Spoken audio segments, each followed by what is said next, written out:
শ্রীলেখা মিত্রর নামে এফআইআর দায়ের হলো, কারণ প্রধানমন্ত্রী মোদিজির বিকৃত ছবি নিয়ে দাঁড়ানোর অভিযোগে। সেই পরিপ্রেক্ষিতে অভিনেত্রী শ্রীলেখা মিত্র কি বলল আপনারা একটু শুনে নিন। উনি সিপিআইএম এর নেত্রীও বটে। কোনো দেবতা নয় কেউ এখানে, রাজতন্ত্র নয়, এটা গণতন্ত্র। ওই ভিড়ের মধ্যে দাঁড়িয়ে সবাইকে সেখানে কে পোস্টার ধরিয়ে দিয়েছে না, আমি কারোর থেকে ইয়ে করেছি মোদির হাত পা ছড়ানো ছবি। আমি কিন্তু হিন্দু, আমি কিন্তু ভারতীয়, আমি কিন্তু দেশদ্রোহী নই, আমি কিন্তু as Indian as any citizen of our country. সুতরাং আমার কাছে পুজো, আমি এদের সেবার মধ্যে আমার পুজো। সুতরাং এরা আমাকে সব জায়গা থেকে প্রোটেক্ট করে রাখে, আর আমি অকুত ভয়, যা হবে লড়কে জিত লেঙ্গে। ভয় পাও যে তোমার নামে যে দুদিন পর পরই থানা ইয়ে হচ্ছে, সোনারপুর, আনন্দপুর, সব থানায়, আনন্দপুর, সোনারপুর, বারুইপুর, তোমরা এত মেল জেনিটালস নিয়ে এত তোমরা মানে আর আমাকে যখন ডেথ থ্রেট আসছে, আমাকে যখন নেমস কলিং করা হচ্ছে, আমাকে যখন ওই পাড়ার মেয়েদের বলা হচ্ছে, আমার ওই পাড়ার মেয়েদের সম্পর্কে আমার হাইয়েস্ট রিগার্ড। কিন্তু আমার যদি সত্যি ওইটা আমার প্রফেশন থাকতো, আমি বলতাম হ্যাঁ রে আমার এটা প্রফেশন, ঘোমটার নিচে খ্যামটা নাচি না আমি। তো তারপরে এইটা করাটা ইজ জায়েজ, কারণ আমার কোনো আমি কোনো পজিশন হোল্ড করছি না, আমি একজন সাধারণ মহিলা।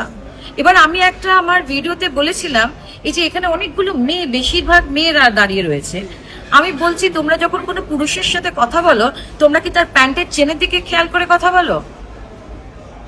তোমরা কি তার জিপার দিকে তাকিয়ে কথা বলো? ওই ভিড়ে যখন পুলিশ লাঠি চার্জ করছে, জীবনে প্রথম এই পুলিশের লাঠি চার্জে আমি দৌড়চ্ছি, একবার ভাবলাম আমি কি বলবো, দেখুন আমি শ্রীলেখা মিত্র না, আমি তো এখানে ছাত্রদের যুবদের সাথে আন্দোলনে এসেছি, আমি কেন স্নিকারটা পরে এলাম না, এইসব ভাবছি। আমি দৌড়চ্ছি এবং যখন ওই জলের বোতল ফোতল ছুটছে, আমি বলছি ভাই ইনস্টিগেট কর রা হ্যায়, তুম লোগ কুছ মত করো, কুছ মত করো। ওই ভিড়ের মধ্যে দাঁড়িয়ে সবাইকে সেখানে কে পোস্টার ধরিয়ে দিয়েছে না, আমি কারোর থেকে ইয়ে করেছি মোদির হাত পা ছড়ানো ছবি। ভাই আমার তার জেনিটালসের দিকে চোখ যায়নি, চোখ যায় তারা যারা আমাকে অনবরত ডিএম করে চলে যাচ্ছে, বিভিন্ন নেম কলিং করছে, মানে চয়েসেস্ট অফ দ্য চয়েসেস শব্দ চয়ন করছে আমাকে এই করতে। তুমি যখন রেপ করছো, রেপ ভিকটিমের যারা মার্ডারার, যারা রেপিস্ট, তাদের গলায় মালা দিচ্ছ, তখন তোমাদের কিছু যায় আসে না, তখন তোমাদের লজ্জা সম্মান কিচ্ছু হয় না। আর আমি যখন একটা মিছিলের, এবং এইগুলো তো আমি বাড়ি থেকে পোস্টার বানিয়ে নিয়ে যাইনি, পোস্টারটা তো দিল্লির যন্তর মন্তর থেকে হয়েছে। একটা রানিং কোনো পোস্টার আমার হাতে এসছে, আমি পোস্টারটাকে এরকম করে দেখিও নি, আমার তো মনে হচ্ছে এটাও একটা ষড়যন্ত্র, আমার হাতে পোস্টারটা ধরিয়ে দেওয়াটাও একটা ষড়যন্ত্র। কারণ ওইভাবে যখন এই জিনিসটা চলছে, তখন দাঁড়ান ছবি তোলার আগে আমি একটু পোস্টারটা ভালো করে একটু দেখে নিই, এইটা করার মতো অবস্থা ছিল না। কারণ পেছনে তখন পুলিশের লাঠিচার্জ হচ্ছে, যখন তখন বাইট দিচ্ছে, এই করছে, তোরপিদা বাইট নিয়েছে। তো ওই পরিস্থিতি জানি কিরকম। আর আজকে ব্যাস হয়ে গেল। তার কারণ হচ্ছে যে দিল্লির মসনদটা না হিলে গেছে। আজকে এই আরশোলার দল একটা দিল্লির এডুকেশনের মিনিস্টারকে রেজিগনেশন দিতে বাধ্য করালো। সুতরাং সব ব্যাটাকে ছেড়ে শ্রীলেখা মিত্রকে ধর। অন্যদের মতো ধুতির খোঁচা, আঁচলের তলা, এইগুলো শরণাপন্ন হতাম, তাহলে এই নিয়ে প্রশ্ন করা হতো না আমাকে।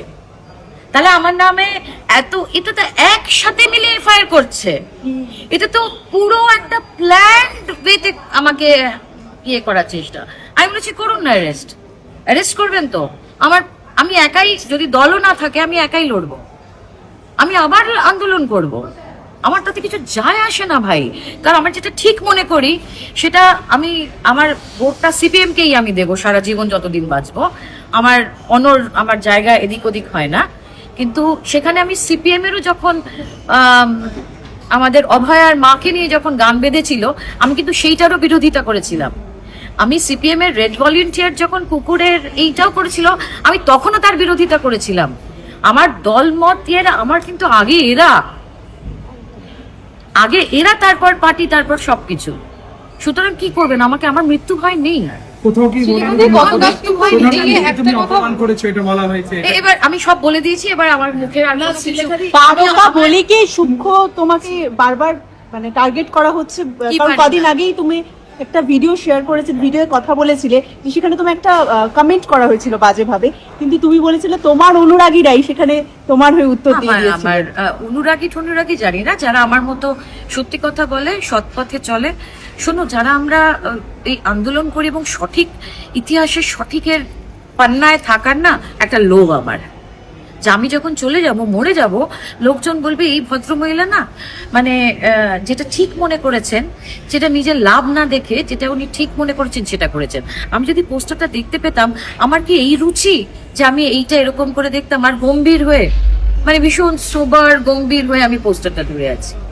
আরে আমার তো একটা জেনজি মেয়ে রয়েছে, আমার তো তার কাছে জবাব দিয়ে করতে হয়। সে যদি বলে মা তুমি এটা কি করে করলে, আমি তাকে কি করে বলবো? ওই ভিড়ে ওর মধ্যে ঘামের গন্ধ, লোকজন দৌড়চ্ছে, এই স্লোগান হচ্ছে, তখন আমি কি দাঁড়ান? আমি তো জানিই না ভাই, আমি তার আগে তোমাদের সবার মতো ইনস্টাগ্রামে রিল দেখে গেছি, এরকম যে একটা পোস্টার এক্সিট করে আমি তো সেটাই জানতাম না। কালো পতাকা যখন ওড়ানো হচ্ছিল তুমি কিন্তু তখনও থামিয়েছিলে। কালো পতাকা যখন ওড়ানো হচ্ছিল আমি তখনও সেটাকে বলেছি ভাই ন্যাশনাল ফ্ল্যাগের সাথে কালো পতাকা ওড়াস না। সুতরাং আমাকে যারা দেশদ্রোহী বলবে না, তারা আয়নার সামনে নিজেরা আইনি পদক্ষেপ নেবে। ইন্ডিয়া মানে বিজেপি নয়, বিজেপি মানে ইন্ডিয়া নয়। We the people, by the people. আমাদের গণতান্ত্রিক অধিকার আছে, আমাদের সাংবিধানিক অধিকার আছে, আমাদের ইলেক্টেড লোকজনকে আমরা দিল্লিতে পৌঁছেছি। তুমি আমাদের হয়ে কথা বলবে, আমাদের হয়ে দেশ চালাবে 5 বছর? তুমি যদি না পারো, না সক্ষম হও, আমরাই আমাদের ভোট দিয়ে তোমাকে নামিয়ে আনবো। কোনো দেবতা নয় কেউ এখানে, রাজতন্ত্র নয়, এটা গণতন্ত্র। সুতরাং আর একটা প্রোটেস্ট যখন হয় না, প্রোটেস্টের ভাষা নানান রকম হয়। তাও আমি বলছি আমি এটা না জেনে হয়েছে। আমার মনে হয় যে আমার হাতে এটা ধরিয়ে দেওয়াটাই একটু ষড়যন্ত্র।